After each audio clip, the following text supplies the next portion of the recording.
Hello.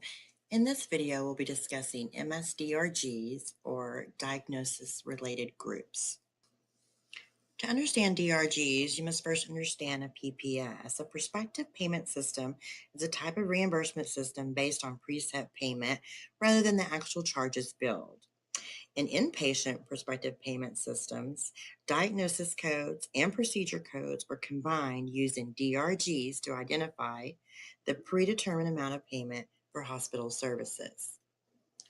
DRG classification is a system that groups patients according to diagnosis, type of treatment, age, and other relevant criteria.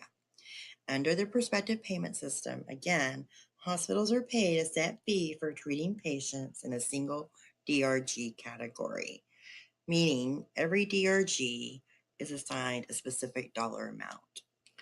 Medicare and many health insurance companies pay hospitals using DRGs. Again, this means the hospital gets paid based on the admitted patient's diagnosis rather than based on what it actually spent caring for the patient.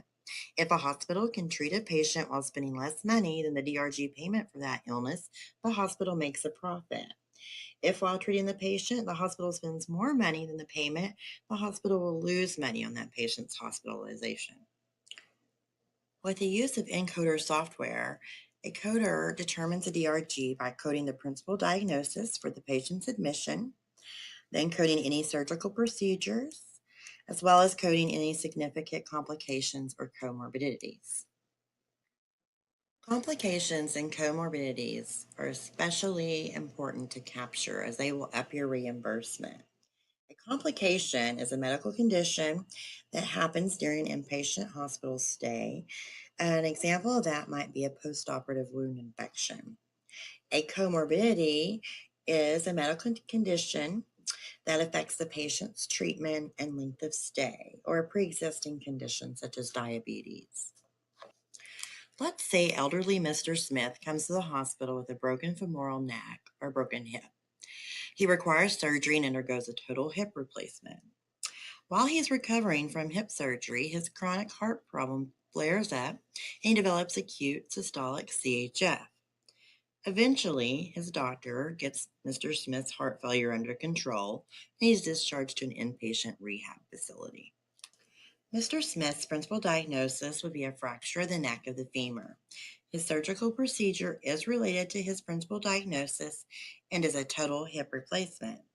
Additionally, he does have a major comorbidity, also known as a CC, of acute systolic congestive heart failure. Once the coder enters the codes into the encoding software, they'll end up with the DRG of 469, which is major joint replacement or reattachment of lower extremity, and the reimbursement will be about $19,000 from Medicare. So what happens if the coder forgets to capture the CC, or the comorbidity in this case, which was the CHF?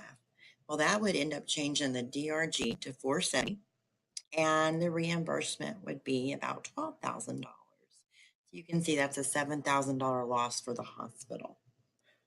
Understanding the process of assigning a DRG can help you understand how documentation in the medical record impacts the DRG and what Medicare will reimburse for a given patient's hospitalization. A coding professional is responsible for being aware of the DRG system and the importance in capturing any CCs.